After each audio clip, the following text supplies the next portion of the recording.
If he signs that contract tonight, your son will spend the rest of his life working for people who already plan to destroy him." The sentence cut through the ballroom so sharply that even the piano player near the marble staircase stopped mid-note. Crystal chandeliers glowed above hundreds of wealthy guests dressed in black tuxedos and silk evening gowns. But suddenly the entire Whitmore Foundation gala felt cold. Ethan Whitmore stood frozen at the center of the stage, a silver pen hovering inches above the final merger agreement. Beside him, Claire Davenport's polished smile twitched for only a second before returning. Richard Whitmore slowly turned toward the voice. At the far edge of the ballroom, near the catering entrance, stood a black maid holding a silver tray of untouched champagne glasses.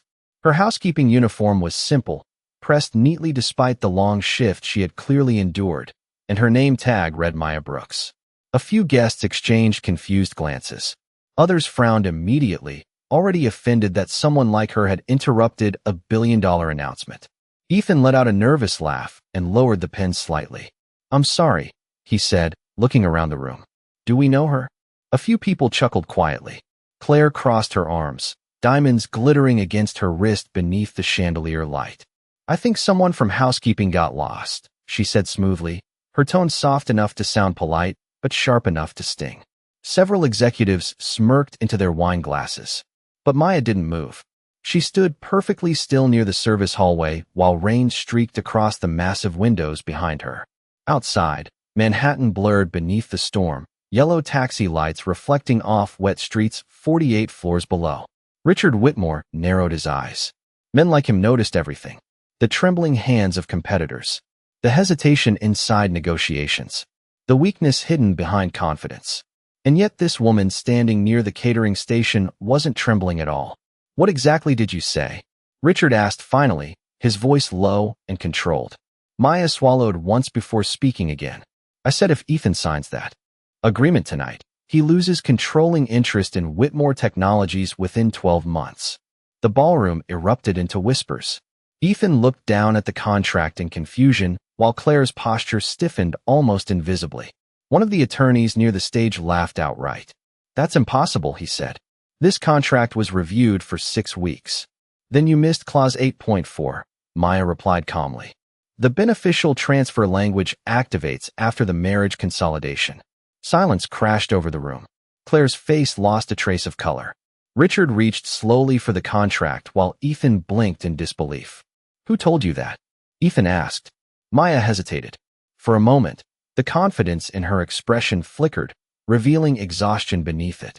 The kind that came from working double shifts and surviving years of being overlooked.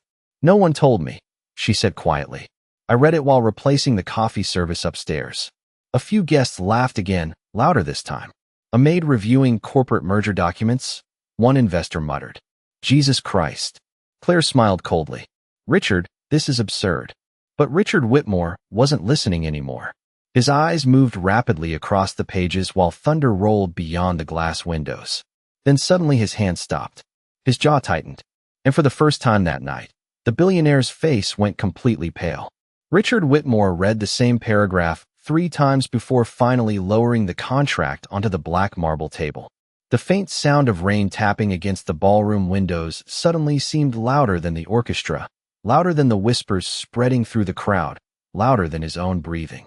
Ethan stepped closer to his father, confusion slowly replacing confidence across his face. "Dad?" he asked quietly. Richard did not answer immediately. His sharp gray eyes remained fixed on the page while the muscles in his jaw tightened hard enough to show beneath the soft golden light overhead.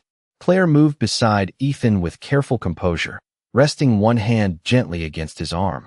"Richard," she said with a polite smile, "this is obviously some misunderstanding caused by someone who does not understand legal terminology." Maya remained near the service hallway, both hands wrapped around the silver tray she still carried. Her shoulders ached from 10 straight hours on her feet, but she refused to look away. One of the senior executives adjusted his cufflinks and scoffed loudly. "This is ridiculous," he muttered. "We are stopping a merger because a hotel maid skimmed a contract while refilling coffee?" Several guests laughed nervously. Maya lowered her eyes for only a second. She had heard those laughs before. In classrooms where professors assumed she did not belong. In job interviews where recruiters glanced at her skin before they looked at her resume. In hospital waiting rooms while she sat beside her sick father, listening to people speak over her like she was invisible. Richard suddenly closed the contract with a sharp snap that silenced the room again. "Who drafted the transfer clause?" he asked. One of the attorneys immediately straightened. The language came from Davenport Global's legal division, but it was reviewed by both parties. Claire's expression remained calm, almost too calm. "Richard, if we delay this announcement now, the media fallout alone could damage the company." Ethan looked back and forth between them, uncertainty growing in his face. "What exactly does the clause mean?" he asked. No one answered quickly enough.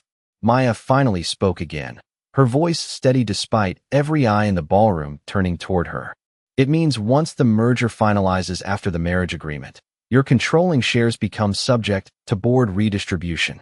Ethan blinked. "Redistribution?" Richard slowly lifted his eyes toward her. "Meaning?" Maya swallowed carefully. "Meaning he would no longer control his own company." The silence afterward felt suffocating. Somewhere near the back of the ballroom, a champagne glass softly clinked against a tray. Claire let out a quiet breath and shook her head. "This is unbelievable. Richard, she is making assumptions based on partial language." But Richard was no longer looking at Claire. He was studying Maya now, really studying her for the first time since she spoke. Her uniform was immaculate. Despite the exhausting shift, her posture remained straight even while half the room silently judged her. And her eyes carried something he recognized instantly. Not arrogance, not fear, certainty. Ethan ran one hand through his hair and laughed nervously again, but this time the sound carried panic beneath it. "Okay, hold on. You were telling me I almost signed away Whitmore Technologies in front of 300 people.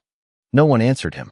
Thunder rolled outside above Manhattan, low and heavy, while rainwater streaked down the giant windows overlooking the city.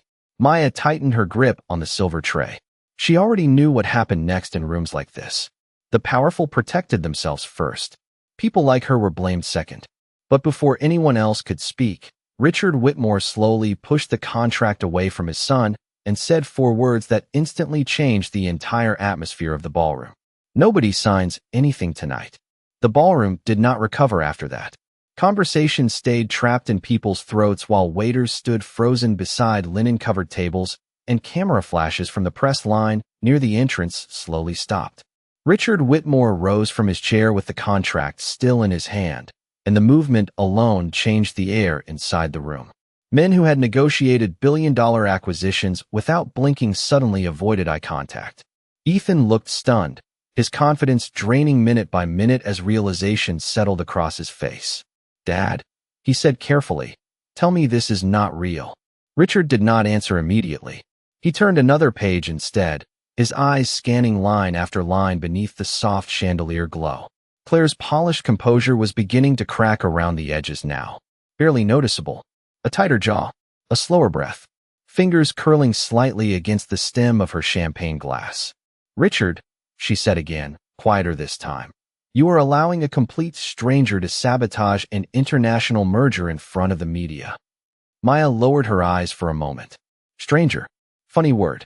She had spent almost 6 months working inside buildings owned by people like them, refilling their coffee, cleaning fingerprints from conference room glass, carrying trays through conversations worth more money than her entire neighborhood would see in a lifetime. And yet none of them had ever truly seen her. One of the attorneys stepped forward aggressively. "Sir, with all due respect, this woman violated confidentiality protocols by reading private corporate documents." Maya looked toward him calmly. The folder was left open beside the coffee station upstairs. "That does not give you permission to analyze it," the attorney snapped. Richard finally looked up. "Did she analyze it incorrectly?" The attorney opened his mouth, but said nothing. That silence hit harder than shouting could have. Ethan slowly loosened his tie and stepped away from the stage lights. He suddenly looked less like a billionaire heir and more like a son realizing the ground beneath him was unstable. "Claire," he said carefully, "did you know about this clause?" Claire stared at him in disbelief. "Are you seriously asking me that in front of everyone?" "Answer him," Richard said coldly. The rain outside intensified, rolling against the windows in heavy waves while lightning briefly illuminated the Manhattan skyline beyond the glass. Maya remained near the service hallway, wishing she could disappear back into the quiet world she understood. The housekeeping carts, the laundry rooms, the long midnight shifts where nobody expected anything from her except silence. But it was too late now. Every eye in the ballroom kept drifting back toward her. Richard took a slow breath before speaking again. Miss Brooks. Maya straightened slightly. Yes, sir. How did you recognize the transfer language so quickly? The question shifted the room all over again. Maya hesitated. Her fingers tightened around the silver tray until the edges pressed into her palms. Because I studied this type of contract before. Ethan frowned. Studied where? Maya looked down briefly before answering. Columbia University. Several people blinked in confusion. One executive actually laughed under his breath, assuming it had to be a joke. But Maya did not smile. I was in the corporate law program, she continued quietly. I left during my final year. Richard's eyes narrowed with interest now instead of suspicion. Why would someone leave Columbia Law to work housekeeping shifts? For the first time all night, Maya's confidence dimmed slightly. The ballroom grew still again as she looked toward the rain-covered windows instead of the people staring at her. Because sometimes life becomes more expensive than tuition, she said softly. And suddenly the room that had mocked her minutes earlier no longer felt quite so comfortable. The silence hanging over the ballroom became heavier by the second. Nobody reached for their drinks anymore. Nobody smiled for the cameras lining the back wall. Even the musicians near the staircase sat motionless, hands resting quietly on polished instruments worth more than most people's cars. Richard Whitmore slowly folded the contract closed again and placed it on the table with deliberate care. Everybody out except legal counsel, Ethan, Claire, and Miss Brooks, he said calmly. The room hesitated.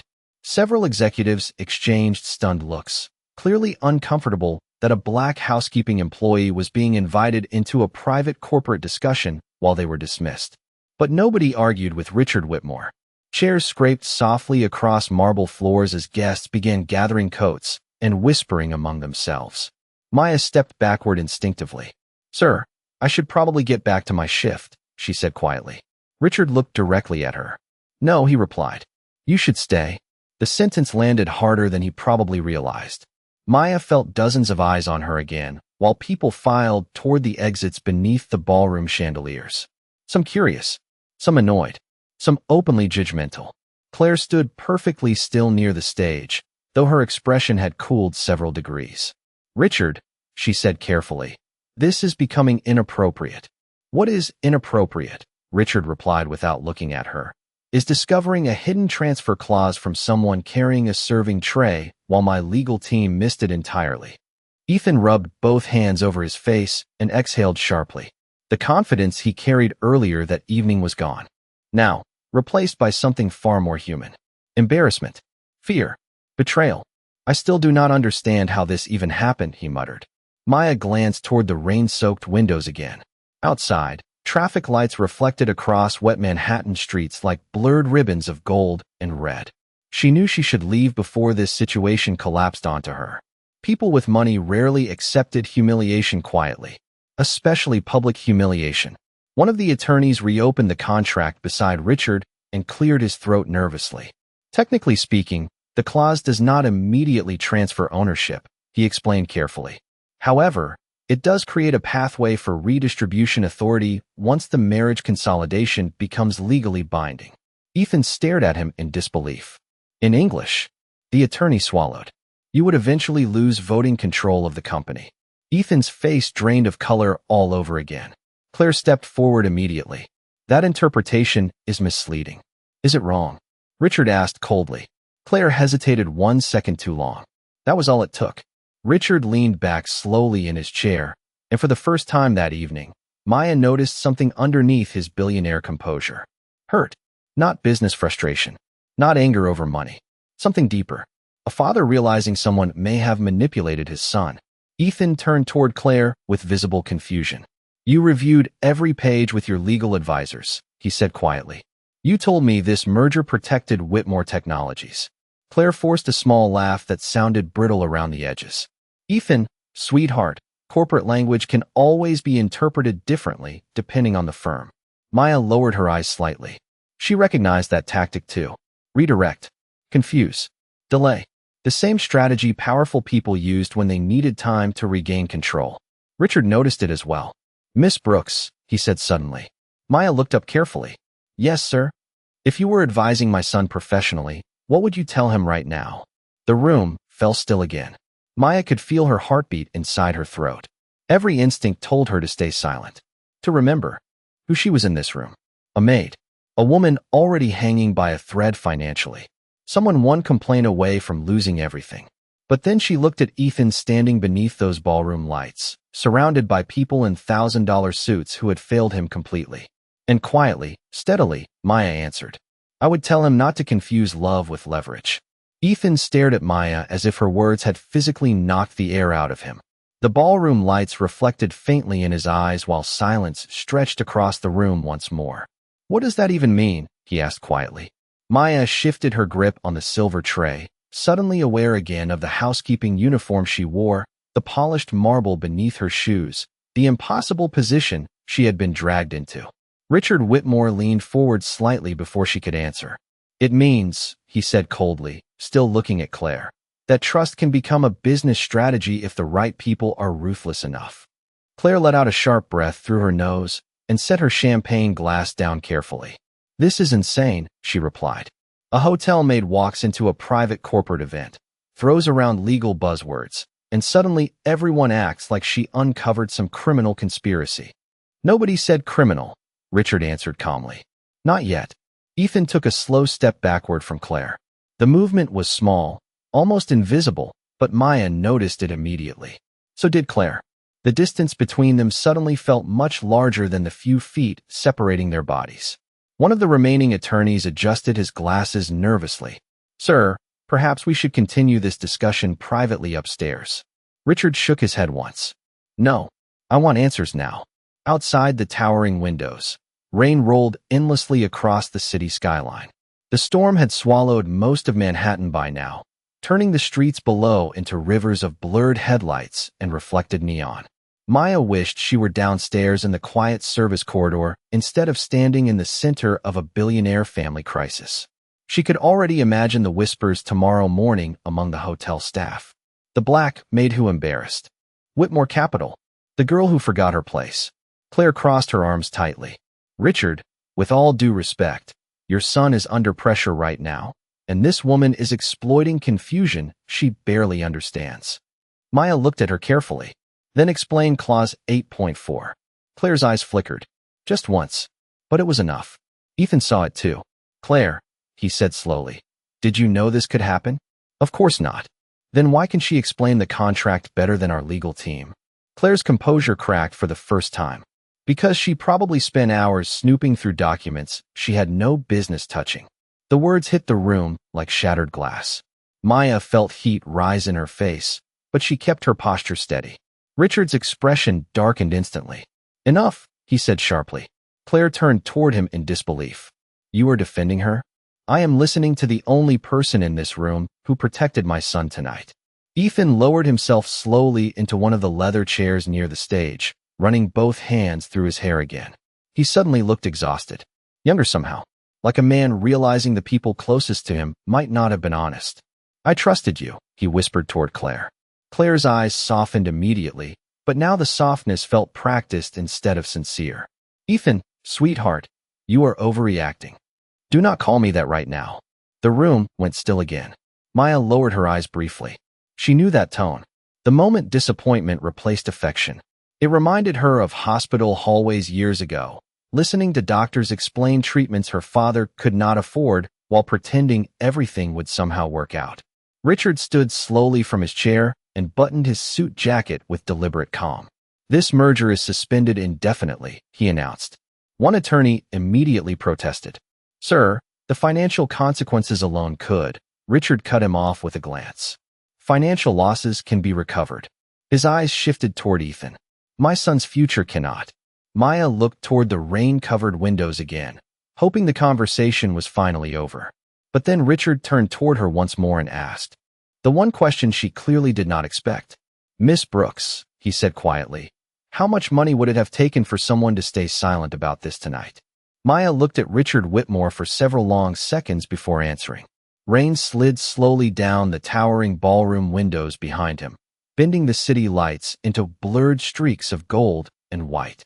Somewhere downstairs, a freight elevator door echoed faintly through the quiet hotel corridors. The gala that had started with applause and champagne now felt hollow, like the air had been drained from the entire building. Maya finally lowered the silver tray onto a nearby table with careful hands. "Enough to pay my father's hospital bills," she said softly. Nobody moved. Ethan slowly lifted his eyes toward her while Claire remained frozen beside the stage, her expression unreadable now. Richard's face tightened slightly. "Your father is sick?" Maya nodded once. "Kidney failure." The words came out calm, practiced, like she had repeated them too many times already. "Insurance stopped covering most of the treatments 8 months ago." Ethan leaned back slowly in his chair, stunned. "And you still said something tonight?" Maya gave the smallest shrug. "Your future was worth more than my silence." The room fell completely still after that. Not the tense silence from earlier. Something different. Heavier. One of the attorneys quietly looked away. Another suddenly became very interested in the papers scattered across the table. Even Claire seemed unable to speak immediately. Richard Whitmore stared at Maya with an expression she could not fully read anymore. The billionaire arrogance was still there, but something else had broken through it now. Something human. "How long have you worked here?" he asked quietly. "At the hotel?" Maya replied. "Almost 6 months." Richard nodded faintly. "And before that?" Maya hesitated. She had spent years learning how to survive without explaining herself. The less people knew, the safer disappointment became. But somehow this room already knew too much. "I worked at a legal internship downtown during law school," she answered carefully. "After my father got sick, I started missing classes to take him to treatments. Then I lost the internship. Then tuition." She stopped there. She did not mention the collection notices, the nights sleeping in hospital chairs, the professors who slowly stopped expecting her to return. Ethan stared down at the untouched contract in front of him. "You gave all of that up?" Maya looked toward the rain-covered windows again. "Sometimes life makes choices before we do." Thunder rolled low across Manhattan, softer now, farther away. Richard walked slowly toward the massive glass windows overlooking the city. His reflection stared back at him beside the storm. For years he had trusted contracts more than instincts, numbers more than people, power more than vulnerability. And tonight, the person who protected his son had not been a partner, an executive, or a lawyer billing $2,000 an hour. It had been the woman carrying coffee through the room while everyone ignored her. Claire finally stepped forward again, though the confidence in her voice had faded noticeably. "Richard, whatever misunderstanding happened tonight, we can resolve it privately without humiliating everyone involved." Richard kept staring out at the city lights below. "You still think this is about embarrassment?" Claire folded her arms tightly. "Then what is it about?" Richard slowly turned back toward the room. "Character." The word landed quietly, but nobody missed its weight. Ethan closed his eyes briefly and exhaled hard through his nose. Maya could see the hurt settling deeper into him now. Not because of money, because betrayal always cuts deeper when it arrives wearing trust. Richard walked back toward the table and stopped directly across from Maya. Up close, she could see exhaustion behind his sharp gray eyes too. The kind, powerful men spent years hiding behind tailored suits and expensive silence. "Miss Brooks," he said carefully, "people in this city have lied to me for far less than what was sitting in front of my son tonight." Maya said nothing. Richard glanced once toward the abandoned contract before looking back at her again. "But you told the truth when staying quiet would have been easier." The ballroom. Lights seemed softer now, dimmed by the storm pressing against the windows and the emotional weight settling over everyone left in the room. Maya stood quietly beside the service table, her housekeeping uniform suddenly feeling heavier against her shoulders. She had spent years learning how to become invisible in places like this. Quiet workers survived longer. Invisible workers avoided trouble. But tonight, invisibility had disappeared the moment she chose to speak. Richard Whitmore slowly walked back toward the contract lying abandoned at the center of the marble table. The paper itself looked harmless now. Just ink. Signatures. Expensive legal language wrapped inside polished corporate wording. Yet it had nearly destroyed his son's future in front of hundreds of people while trusted advisors smiled and applauded around them. Ethan remained seated near the stage, elbows resting on his knees, staring blankly at the floor beneath him. The realization had fully reached him now. Not only had he almost surrendered control of the company his family built, but he had nearly done it willingly. Claire took a careful breath and stepped closer again. "Ethan," she said softly, "please look at me." He did not. "This is not what you think." Ethan finally raised his eyes toward her, and Maya noticed something painful in his expression. Hope trying to survive disappointment. "Then tell me what it is," he said quietly. Claire hesitated. 1 second. 2. Richard noticed it immediately. So did Ethan. In negotiations, hesitation often revealed more than answers. "The merger would have benefited both companies," Claire replied carefully.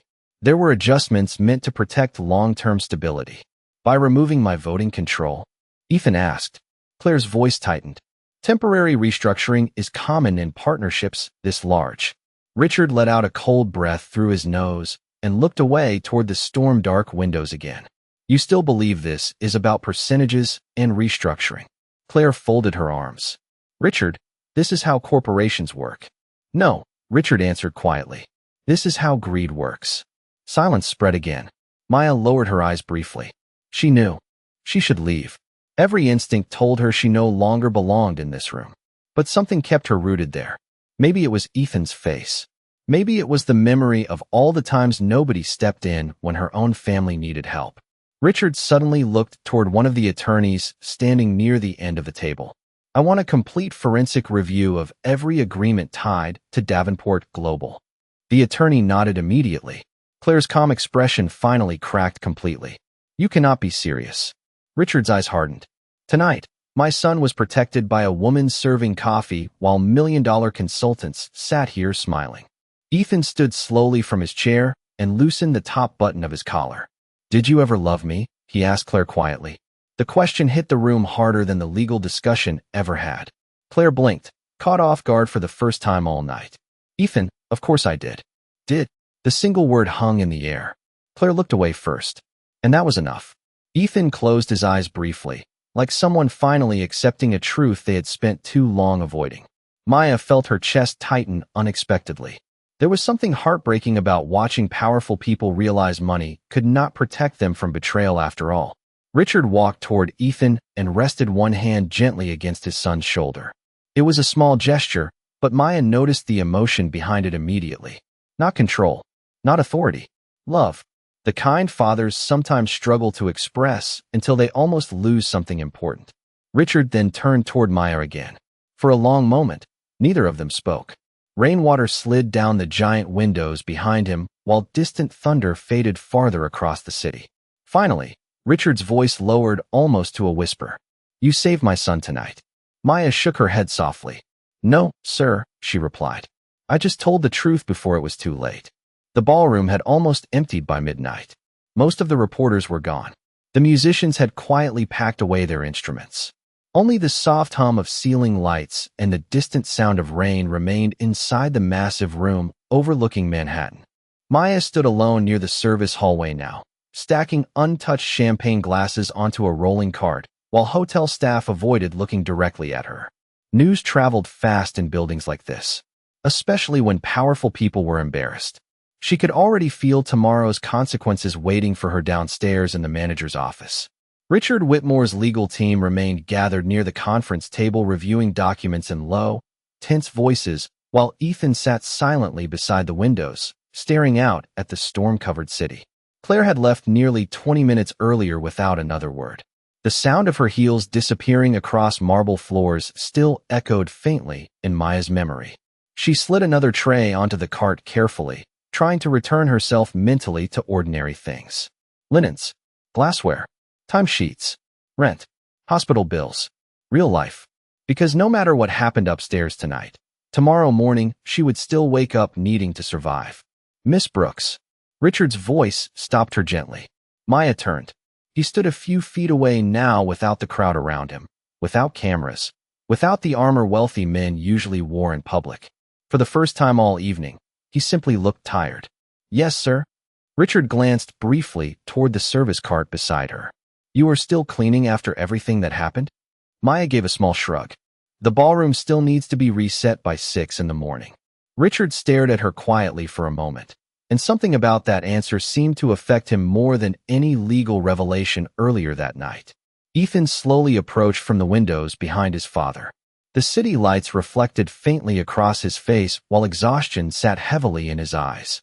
"I owe you an apology," he said softly. Maya blinked in surprise.